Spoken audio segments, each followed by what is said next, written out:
and welcome to the Sunday Show on Africa Independent Television, AIT.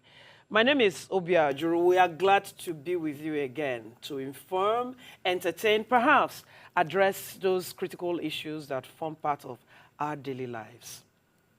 There appears to be no hiding place for or the way out for Nigerians as the hike in tariffs of basic commodities and services across the sectors continue to take effect, with the ordinary Nigerians being at the receiving end of it all. Is Nigeria really on the path of economic recovery? Will the citizens eventually have a sigh of relief? These are questions to form part of our discussion on the program today. But before we proceed, let's have my associate uncle, McQueen Joseph, the resident president. Good morning. How are you? I'm fine. How was your week? My week has been hiked with the tariff. I don't look at the tariff. I use the heavenly tariff. And that is why it cannot show on my skin. All right.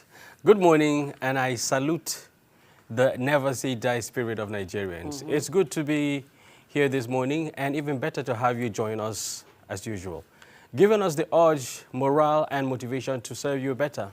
Truly, it has been like a chain of announcements followed swiftly by implementations in the terms of the hike in tariffs for various goods and services. That makes it more serious is the fact that these goods and services are parts of the everyday lives of the people, and of course the increase in their prices have continued to make lives more difficult for the majority of the citizens.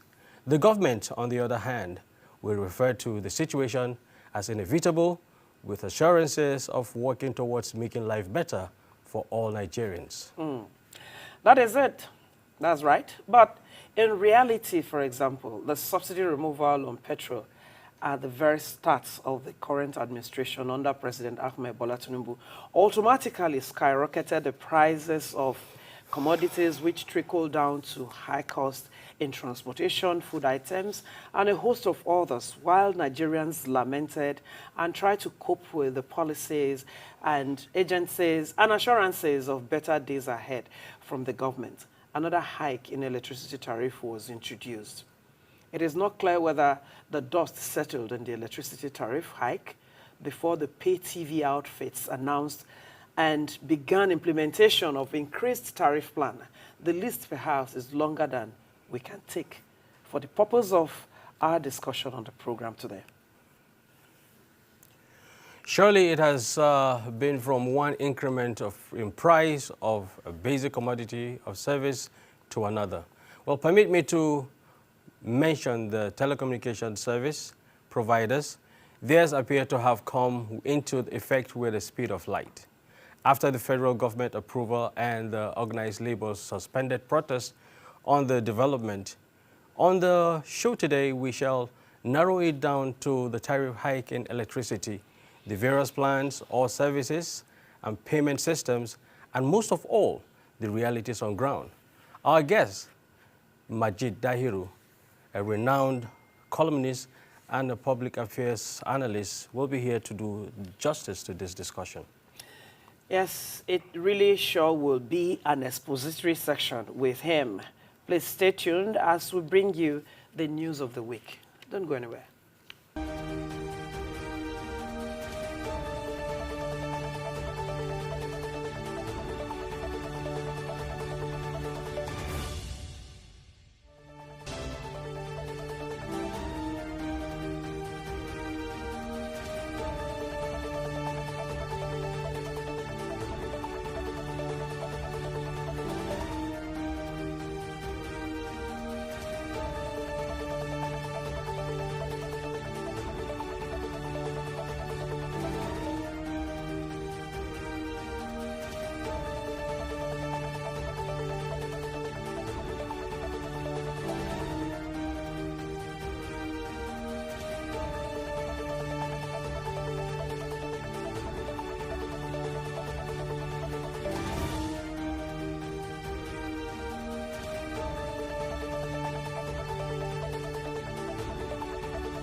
initially, the liter of fuel is 700 naira. Now, those that will carry passengers from Maraba to Area 1, one person will pay 700. Is it one person supposed to pay the whole one of fuel? Meanwhile, the liter of fuel goes and carry 36 passengers. So they're not supposed to carry one passenger 700. Now, the fuel will come down more. Like this is my cashew now. We are selling 7,500. The fuel will come down. The transportation they use to maybe this cashew for me will come down. Then I will just have my price. The purchasing power has reduced drastically.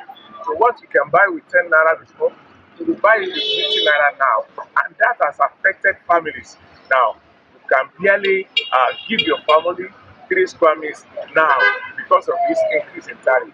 And this has really affected the family because children are now becoming recalcitrant. They're not even obeying their parents again. They want something and you're not able to provide, and this will eventually increase the crime in the society. The basic thing I can say.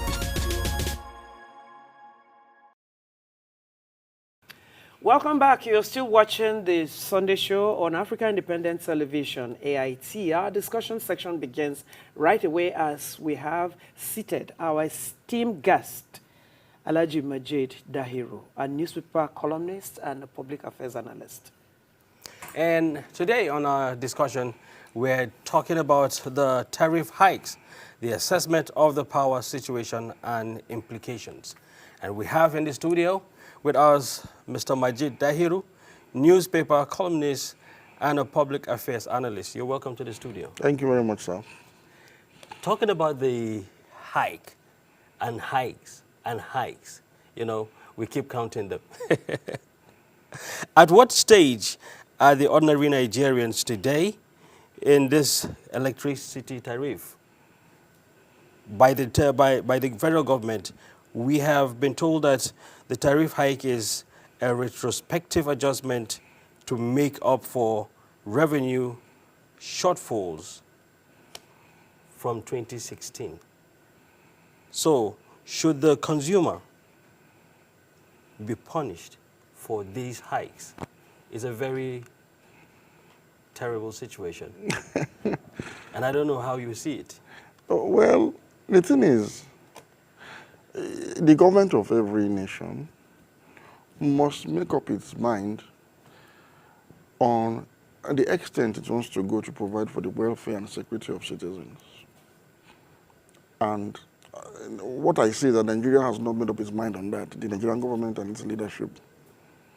And that is why you are having this kind of hikes from food prices to energy prices to electricity prices, and all other aspects of living appear to be on the rise, and it's reflected even in the formal data coming from the NBS about the steady rise in inflation. So it tells you that what it takes to stabilize prices, which is supposed to be a key responsibility of government, because inflation and rising prices is an enemy of any economy. We've not seen that approach from this government, and I think Nigerians have been left on their own. So we hear things like trying to raise price of or raise tariffs of electricity in order to make up for the costs that were incurred in previous years. It begins to tell you that we have been left on our own, really, and the situation is unbearable. If you describe Nigeria as going through a cost of living crisis, that would be very charitable. Because if you ask me what Nigerians are experiencing, is a cost of existence crisis. Because even food is no longer available to the common man. Because all of these hikes goes to affect the price of food. And as we speak today, Nigerians are struggling to feed. So it tells you that it is to even exist that Nigerians are struggling for. It's no longer to even live. I mean, you have to exist before you live.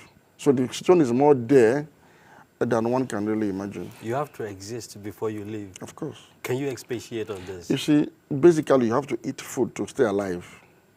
And that is not luxury. And that is not asking for too much. So when you talk about cost of living crisis, as you experienced in the UK and some other parts of the world, it has to do with maybe cost of rent, maybe cost of electricity, yes, maybe cost of healthcare, maybe. But I don't know of any country in the developed world where people have complained of hunger, cost of food. Because every responsible government will always make sure that it provides food security as the basic minimum, the barest minimum requirement of welfare for citizens. In the case of Nigeria, it is not even available. So in addition to all of the things you've read out, Nigerians cannot afford decent meals to stay alive. Before they can talk about house rent, electricity costs, transportation costs, healthcare, school fees, and all other costs associated with living a decent life. McQueen, hold it. Yes. I will want to ask here, like you did ask earlier on, that the citizens were told that tariff hikes is a retrospective adjustment to make up for the revenue shortfalls for the discos in 2016 and to 2018. All of these increases started from the removal of fuel subsidy, which the government had nothing in place, nothing on ground to cushion the effect on Nigerians. So, where do we go from here? Where are we? Because every other day, one announcement for one increase is being done, and even before Nigerians could even wake up from sleep, it has been implemented. I think you've identified the source of the multifaceted increase you are seeing across board. Yes. And that was why some of us opposed, with all the strength we have, the removal of subsidy on petrol and the flotation of the exchange rate. We had long criticized these two policy propositions, what were even implemented as complete economic nonsense that should never be tried anywhere in the world, let alone Nigeria. And this is because, you see, in Nigeria, for instance, an import-dependent economy, a lot of things depends on importation in Nigeria, including even raw materials for our struggling industries. Secondly, petrol is the most widely utilized energy product in Nigeria. In fact, petrol drives your entire economy. Your SMEs, your logistics, name it. Petrol is the major energy input, even down to agriculture. And so we had told the government that any increase in price of petrol or a depreciation in Naira is going to cause a spiral in terms of rising cost of production for all right goods and services, including telecoms, including electricity. And that is why, as a government, you see, you have a responsibility to guarantee energy security for citizens. And you know what this means? It means that government has that responsibility, and it's a constitutional one, to make sure that energy, especially the one that is mostly used in Nigeria, which is in this case petrol, must be affordable at all times, just as it must be available and accessible. Now, the affordability aspect of it now mandates government to mandatorily, compulsorily use the instrumentality of subsidy to ensure that affordability, meaning that government will have to determine what the affordability threshold for citizens will be in terms of petrol pricing. So if, for instance, government decides that for a 70,000 minimum wage earning country, the price of petrol for such level of wages shouldn't be more than, say, 400 naira per litre. It means that any cost, any additional cost above 400 naira, government must be ready to absorb such costs, so as not to destroy the supposed individual and collective economies, as we've seen today. But unfortunately, the government has decided that subsidy on energy is an economic vice, is an economic haram that it must repent from. So it removed subsidy arbitrarily. And when you did that, you have now allowed so-called market forces to determine price of this important energy, very important one. So what you've seen is, it's been rising, even occasionally when it is said to have come down. It doesn't reflect in the market before officially it goes up again. Because there's no control. And let me tell you this, Nigeria is about the only country that I know in the entire world that you have this kind of energy management regime. Horrible. It's horrible because everything relies on energy. You see, what energy is to the economy, economic productivity, is what air or oxygen is to the living thing. So to exist primarily, you must be able to take in air freely and breathe out. Imagine if God, in His infinite mercy, did not make air free for human beings. I mean, by then we would have all gone into extinction. So because of the importance of air, I mean, it's like it keeps you alive. God gave it to us free of charge. Now, if there was a price tag on air, I'm sure nobody can afford it. Nobody would have. Is there any part of the world where any government do not subsidize for the citizens? Okay, I'll tell you something today. From North America to Southeast Asia, to the Middle East, to even North Africa, food is mandatorily, as a matter of government responsibility, subsidized. The citizens of this entire jurisdiction I've mentioned do not buy food at market prices, including the United States of America, including the UK, including the European Union, including France, including Saudi Arabia, including Brazil. It's a taboo for citizens to buy food at market rates. Food is heavily subsidized. That is one. In addition to subsidizing food, energy is also substantially, depending on jurisdiction, subsidized, including the United States of America. It matters to know that petrol is subsidized in America. So where did our Electricity government surprise. get all of this I don't- total removal I don't of know. subsidy? Saudi Arabia subsidizes petrol and other hydrocarbon-derived energy products. And some countries have gone a notch higher to also subsidize, if not provide free healthcare. Subsidize, if not free, educational services for their citizens.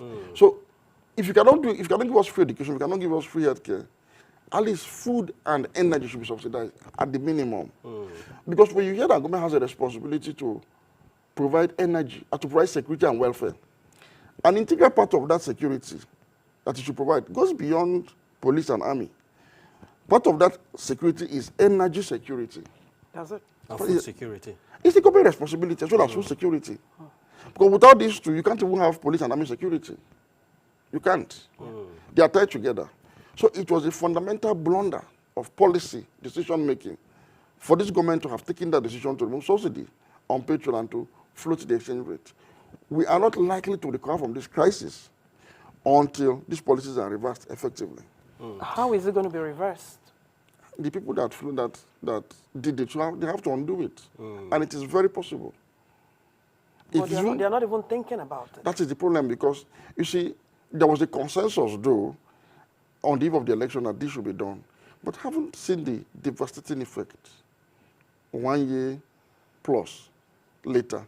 Nobody needs to tell you to take that courageous part of retracing your step.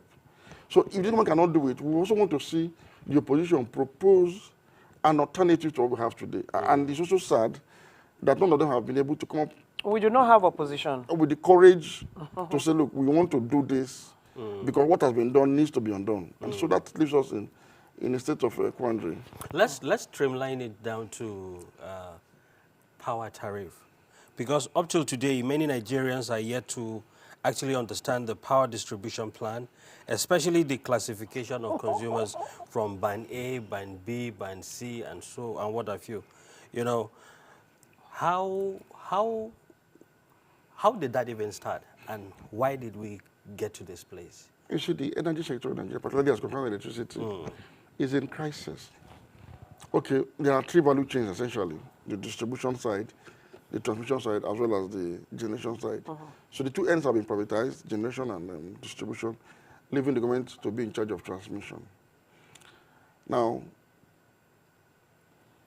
again, electricity is generally classified as utility in most developed or developing countries. It's called utility, just like water.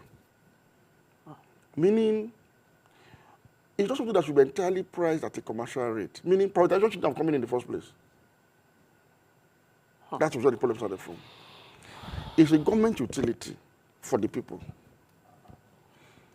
If you recall, before the elections, Mr. Peter B went to Egypt to study the electricity market, and he discovered that they have 100% access to electricity.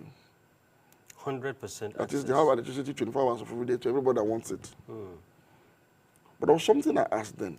What was responsible for that, and what is the structure of the electricity market? That answer has not come from that quarter, but I'll tell you today. The electricity company of Egypt is owned wholly by the government of Egypt, 100%. Wow. Yes. It is the same thing in South Korea, same thing in France. It is the same thing in Canada. Most of the power companies from Canada you see are actually owned by the provinces of Canada. Yeah. So what these companies do is that they have overseas investor destinations. So for a country like Nigeria or like UK does not really have a power company that is owned by the government, except the municipality of London, which has a London power company. But the majority of the UK depend on private companies that are mostly owned by European countries. So EDF for France operates in the UK. The largest windmill in the UK is owned by the Swedish government. So what has happened in these countries, they build UK people commercial rates, and they use the profit to subsidize for the people at home. So it tells you that this is something the government cannot abdicate, that responsibility. And to make it easier, we should be talking about Band A, Band B, Band C by now. Since the federal structure of the teachers has been messed up, luckily there's a way out. This president has signed into law the Electricity Act 2023, which has now given states the power to generate, transmit, and distribute electricity within their jurisdiction. Oh, wow. The focus of the media now should be on the states, including the FCT. So the question should be, how much has the FCT put on ground to invest in provision of power as utility for FCT residents? How much has Lagos State government done in that direction? How much has Anambra State government done? How has any state put one block down? That's the question I was going to ask. Has any state So we need to looked into that direction? We need to begin to tell the states. We blame to do federal this. government for everything. Yes. So it's time to hold the state governors In this accountable. regard, the states need to be held accountable because they have all it takes now to provide utility, by way of electricity, for their citizens, and it is not rocket science. So since the federal structure due to privatization has actually gone wrong and has become kind of entangled with a lot of issues, okay, can't the states start on a clean slate by making investments required of states to power their jurisdictions? So the focus now, so the people that can bail us out from Band A, Band B, Band C, and all the bandages are the state governments as we speak. These are real bandages. It's crazy. It is. It is. It is very, very challenging, seriously, because if you come to look at the situation where Nigerians actually found themselves since this government came to power, you begin to ask ourselves, those of them that are in power as ministers, as governors, as PAM secretaries, or whatever they are called, are they really finding it easy like every other? Because when you say Band A, Band B, Band C, let's take Abuja, for example. A lot of these Band A, Band whatever bandages, like you rightly addressed it, these areas still don't have power. Definitely so. The power is not available. It's not available. And the areas where they have power, like my own place where I stay, there is power. But the cost, I spend over 20,000 naira every week to recharge. Every week? Yes. Just a home of Even how many bedroom apartments? Even when you say it's available, it's not supposed to be available 24 hours. That is, it is better, No, it's not. It's not better. available. I don't know of any part of At least, Nigeria like that just 24 I hours. left the house since 5:15. I don't know what is going on, but when I return back, there is power. And the first thing I go to do every day I return, I go and check the meter and see what is left there. It's speeding like just have a deep freezer, one big fridge, and then how many air conditioners? Sitting room, the 2 living rooms, and you're paying so much. And when you complain, they will tell you, Madam, na Band A. So where do we go from here, Majid? Again, government must make up its mind on what it wants to do for citizens. So much fraud. So do you want your citizens to keep suffering and bear the high costs of energy, or do you want to come to their relief? Now, the UK, for instance, despite not having state-owned enterprise that can absorb the costs for these services, began to impose subsidies on electricity. They call it energy price cap. That is, any price, any cost of energy that goes beyond certain levels, the government absorbs it of the citizens. Meaning that even in the most civilized part of the world, there is some form of subsidy for energy. So government cannot continue to sit down and allow citizens to suffer. This you are complaining is because your bills are taking a chunk of your legitimate salary. Exactly. Yes. Exactly. That is the reason why you're complaining. Exactly. And the government has only been able to implement a 70,000 minimum wage in a very haphazard manner, meaning it's still not enough to meet up with the cost The 70,000 naira is not even buying me electricity for a month. For a month. So where do we go from here, really? the journey is far. The take home is not taking us home. It's not even taking you to the next bus stop. Take you home. It's not taking you to the next bus stop. Now, the issue of, we've been talking about electricity tariff. Now we have the telecommunications tariff. Before Nigerians even knew what was going on, Labour called off the strike. They promised to go to the streets to ensure they want to protect the citizens. And before you know it, the thing has been implemented. We woke up from sleep and... New regime. Yes. New price regime on the telecommunication. No, as for the telecoms, it's simply a matter of cause and effect. Telecoms are largely private companies that came in on their own to invest in Nigeria without any form of government support. In fact, they paid your government to obtain licenses in hundreds of millions of dollars. Okay. Telecoms provide for themselves security that your government is supposed to provide for their facilities, provide for themselves. And because you don't have electricity to supply to them, they also power all of their transmission facilities. Like we have some here. All of it, they do it on in the generator powering the mast is permanently on 24 hours. Permanently across the country. The cost of diesel has gone up. Cost of petrol has gone up. Cost of everything has gone up. It will be a miracle for these companies not to adjust their prices of their services to reflect their cost of production. So NLC coming out to protest the hike in tariff of telecoms is a misplaced one. NLC have protested the wall of subsidy abolition and the flotation of the naira. And nothing came out of it. These are the entire situation you are seeing today. All of it are actually hinged on the foundation of subsidy movement and the flotation of the naira. We saw the naira depreciate almost 100%. Yeah. Yes. Because this government met the exchange rate at less than 500 naira. Or thereabout official rate. Yes. And for it was happening, it got to 1,500. It was already towards 2,000 before they allowed him to do some form of intervention. Yes. Just to make sure it doesn't get to 2,000 naira per dollar. And that makes whatever we make as our take home or take to the bus stop like tissue paper. It is tissue paper indeed. Yes. Yes. So where do we go from here? It's very... The salaries are just not even taking us anywhere. So Labour, again, didn't push through their demand for a living wage. They settled for a minimum wage of 70,000 naira. And so... Which is how much as in dollar? That's less than $40 per month. And yes. we also got hints that during the meeting between Labour and the federal government, they said when they if Labour accept the 70,000, they feel there will be no more increment in price of fuel.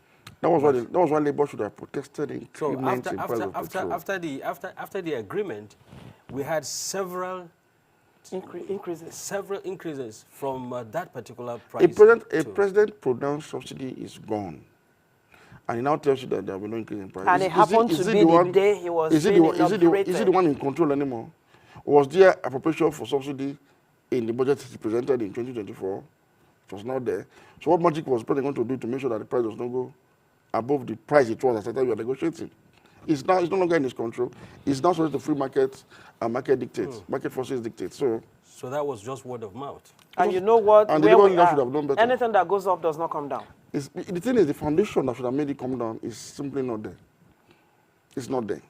The reason we're not buying petrol at a higher price today is because some government has somehow intervened to make sure that the exchange rate does not depreciate further than it is.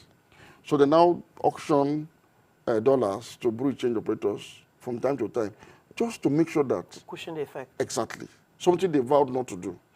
Similarly, that is also having an impact. Is that also not subsidy?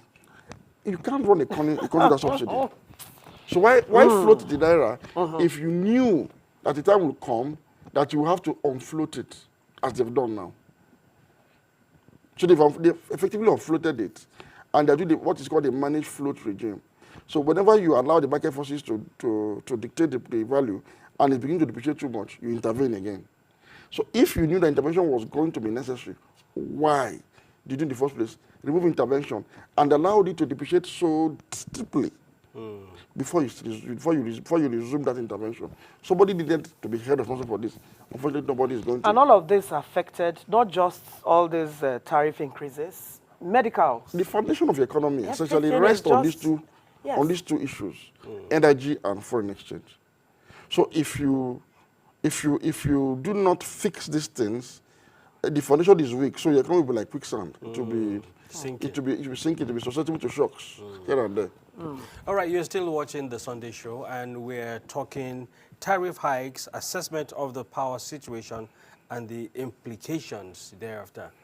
And as it is, we have in the studio Mr. Majid Dahiru, and he is a newspaper columnist and a public affairs analyst. We are so pained with the situation as it is, and where is the solution now? Where is the way forward? Because everybody is talking about the situation, the pains and the challenges. Now, how do we get to fix these problems? And How let's do you let see him this? just respond to that in the next less than a minute, because we got to go. The solution is to reverse the policies that are responsible for all of this in the first instance. Wow. You have said all of this during newspaper reviews. It has no other solution. That's just the solution. That is all. How did we get here? Started from May 29, Yes. 2023, when he pronounced subsidy gone. Let him But pronounce before subsidies the back. president make those pronouncements, did he actually take time to look at the books on ground before he make that pronouncement? Okay, I wouldn't fault the president for that pronouncement. You know why? Before the election, there was a national consensus that this should be done. Even though a few of us opposed it, like you rightly pointed out on our regular program here, we said it was a wrong idea, but there was an overwhelming majority because subsidy was diminished, was delegitimized, was demarketed as wasteful, corruption, all of the negative tendencies. So people began to believe that, okay, that is good as our problem. In fact, at the point we thought subsidy was a problem. I never did. I knew that subsidy was not a problem. Government was simply trying to abdicate their responsibility towards citizens. But they succeeded in deceiving the majority of us to believe that it was the right thing to do. It was so widespread, the propaganda was so effective that on the eve of the election, all three candidates actually pledged to remove subsidy. All our economists said the same thing. In fact, the inauguration dinner for the president, Professor Ozi Dr. Akim Adishino was a guest lecturer. And he had one major demand for the president upon appointment of horses, remove subsidy. So the president was actually hailed, if you recall, for remove subsidy initially. Yes. I said this decision was courageous and bold.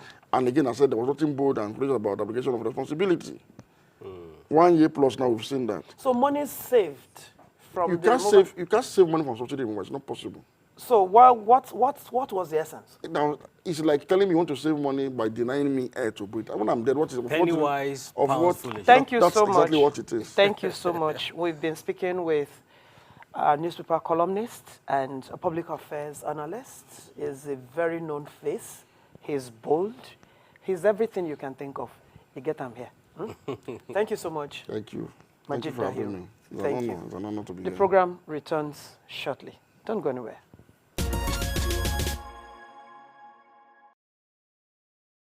Grab your seats and join us on the most fascinating 60-minute infotainment journey, showing on your favorite TV channel, Africa Independent Television, AIT. Analysis on topical national issues, news, sports, and entertainment are on the menu. It's a show you do not want to miss. It is The Sunday Show.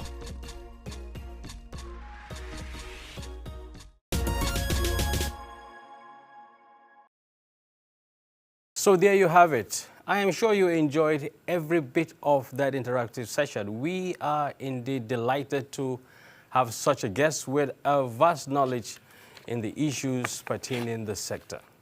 It is time now to join the Vibes and Views and Newsmaker segment. Do stay with us.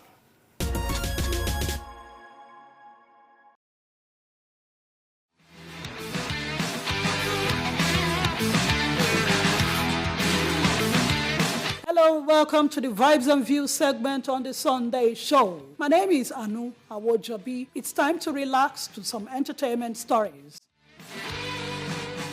The creative industry has been paying tributes to one of Nigeria's eminent scholars, culture and tradition icon, Professor Laz Ekweme, whose contributions to the industry cannot be overlooked even at 90 years. Lazarus Nayelu Ekweme was born on January 28, 1935 in Oko, Orumba North local government area of Anambra State, southeast Nigeria. There were 3 Igwe Ekwemes before me, so I was not the first son, but because my brother was involved in politics and other commitments in the country, my people thought that he and my people agreed that he should not be Igwe, and that's why I came to be asked when I retired from the University of Nigeria to be Igwe. Laz Ekweme, now Igwe Ekweme IV, is Nigeria's first professor of music and musicologist par excellence, a renowned scholar, actor, choreographer, and orator.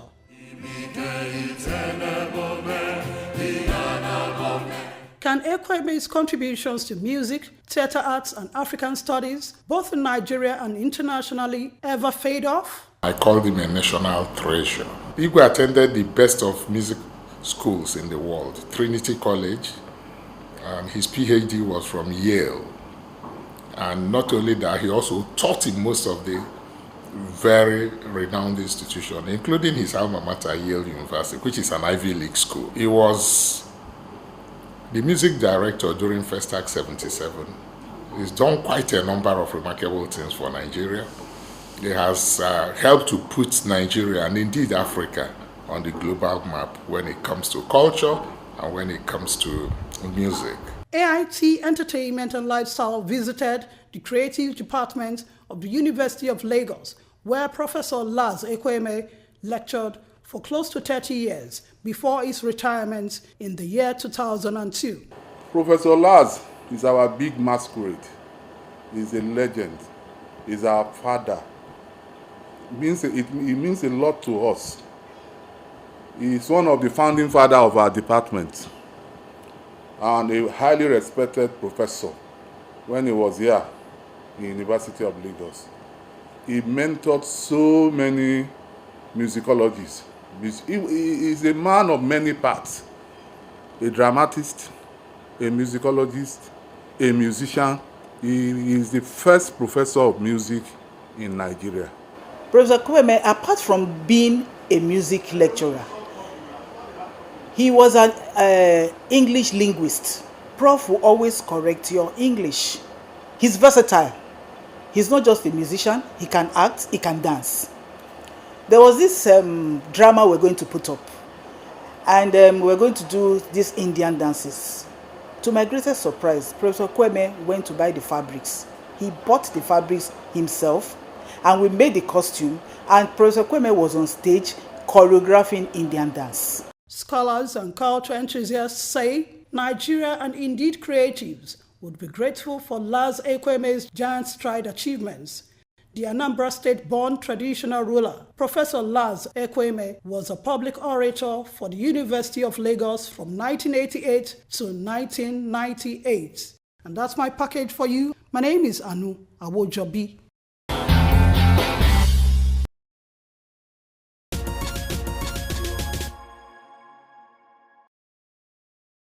Babangida, A Journey in Service, is an important book. First, it is not just a story of the remarkable journey of former President Ibrahim Babangida from childhood to the highest levels of public service. It is the story or stories of a journey of a nation, our nation, Nigeria. It is the Nigerian story, complex, sometimes unpredictable, sometimes stranger than fiction, but always fascinating. Many of the key figures in this book and who shaped the history of our country are here with us today. And that tells another story all by itself. And that is something truly unique about Nigeria. Our ability to move beyond the past, no matter how bitter, and no matter how adversarial our past relationships may have been, and to still come together. So seated amongst us here today is General Yakubu Gowon, who became Nigeria's head of state at the age of 32 and led the country for 9 years. His government was overthrown in 1975 by a coup involving the then Brigadier Olusegun Obasanjo and the then Brigadier Theophilus Danjuma, and the author himself, I confirm, the then Lieutenant Colonel Babangida, who was then commander of the newly formed Armored Corps. Also involved in that coup were the then Lieutenant Colonel Muhammadu Buhari, Lieutenant Colonel Sonny Bello, who is here also, and Lieutenant Colonel Sani Sami. Yet, here we are today with former President Obasanjo, General Danjuma, and of course the author himself present, not as adversaries of the author, but as witnesses to history, celebrating a fellow statesman.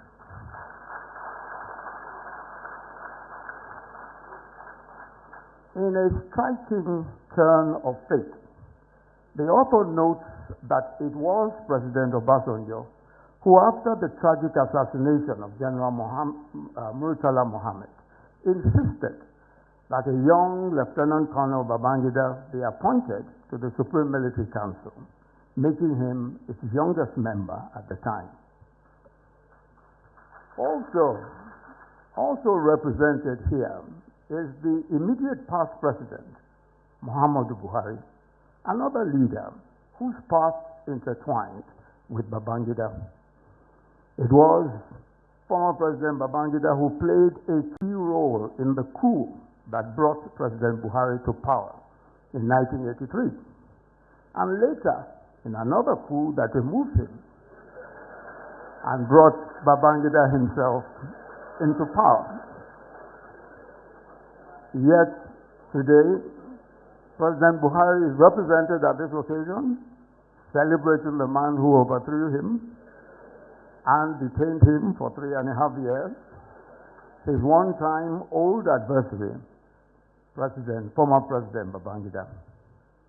And then, of course, there's a gentleman here who was an elected senator in 1992 in the cause of Babangida's transition program.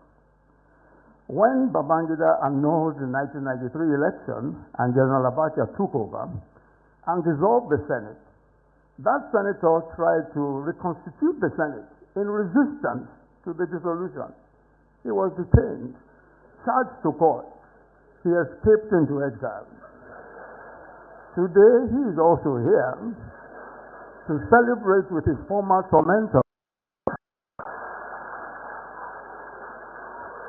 But as President,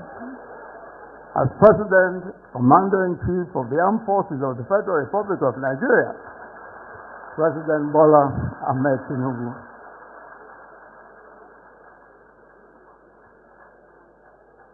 The third reason why this 420-page book is important is because it unveils one of the most enigmatic leaders that Nigeria has ever had. A man who some called Maradona, others described as the evil genius, bearing his mind in his own words in writing for the first time since he left office 32 years ago.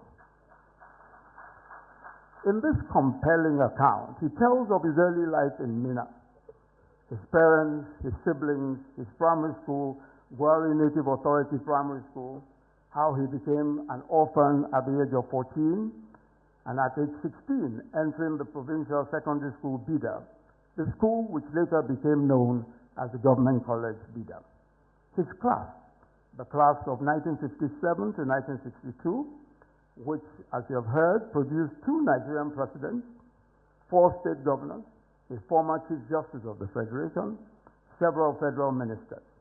His classmates, former President Abdul Salami Abubakar, Sani Sami, Sonny Bello, Jaba Duba, Jadu Nasko, Abdul Mumuni Kechi Manga, Muhammad Maman Magoro, Paul Babale, and Maman Vatsa, who joined the class in their 3rd year. Babangida reveals his nickname. That's the nice one, the nice nickname to readers. He was called the Blockbuster for his sporting exploits. But Jadu Nasco and Ismaila Ahmed coined a nastier nickname for him. That nickname was Kulele. Kulele meaning because of his stocky physique. And the author notes jokingly in the book, I never forgave them for this. Babangida became the head boy of the school in his final year. Then he tells the story of how he changed his name from birth, which was Ibrahim Badamasi, to Ibrahim Badamasi Babangida. He recalls that during official engagements, officers confused his name, Badamasi, with the Yoruba name Badamosi, and many repeatedly asked him whether he was Yoruba. That question has also come up a few years before during his enlisting interview for the military. He says, to eliminate any confusion, I quote him, I decided to take on my father's other name, Babangida, as my last name. He tells the story of how he became interested in the military. A certain teacher, Pa Unimole, who as a 24-year-old had taken up a voluntary 3-month leave of absence from his teaching job at King's College in 1930 to help set up and popularize science education in northern Nigeria, and who ended up spending his entire teaching career in the north. By the time he died at 78 in 1984, Pa Unimole had taught and mentored several generations of students in northern Nigeria, including General Yakubu Gowon and the author.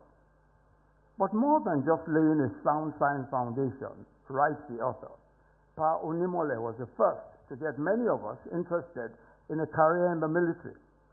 Shortly after independence in 1960, Pa Unimole invited his former student, Captain Yakubu Gowon, to give us a career talk on the military.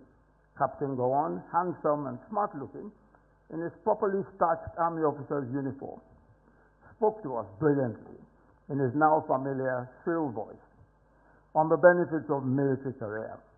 His career talk left a mark that stayed with most of us, and so joined the military. However, in a remarkable twist of fate, several years later, Yakubu Gowon became head of state. He was deposed in a coup in which the author participated, as you've heard. And while living in England, Yakubu Gowon was implicated unjustly, according to the author, by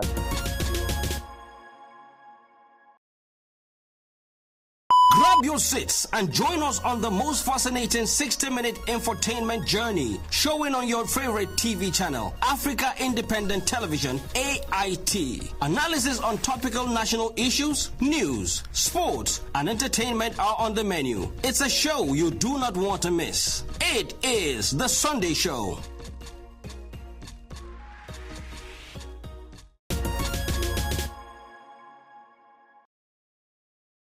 With the Newsmaker segment, we draw the curtains on the show today. We hope you enjoyed it. Don't forget to keep our interactions going through our online platforms. Surely we will be here again, same time, same station next week. Please stay safe and be your brother's keeper. As usual, you did keep me now. Yeah, we definitely. But you know, the part I liked was when I was complaining about the tariff. You said the heavenly tariff. The heavenly tariff. And I think when you keep your hopes high and hand over everything to God Almighty, definitely there's going to be a way out. Because at the end of the day, we don't even know how we survive these situations. That is the truth. Because even the 70,000 naira minimum wage has not been implemented in so many quarters. Very well. So, how are we living every day? Some of us are paying over 70, 80,000 naira for fuel to get to the office. If you're driving, you're coming on public transport, none is actually easy. But Nigerians keep moving. Nigerians are resilient. That's the reason why I said never die, never say die spirit. Well, let's enjoy ourselves, have a wonderful time, and keep watching programs on Africa Independent Television. Bye-bye now. Have a wonderful week out there.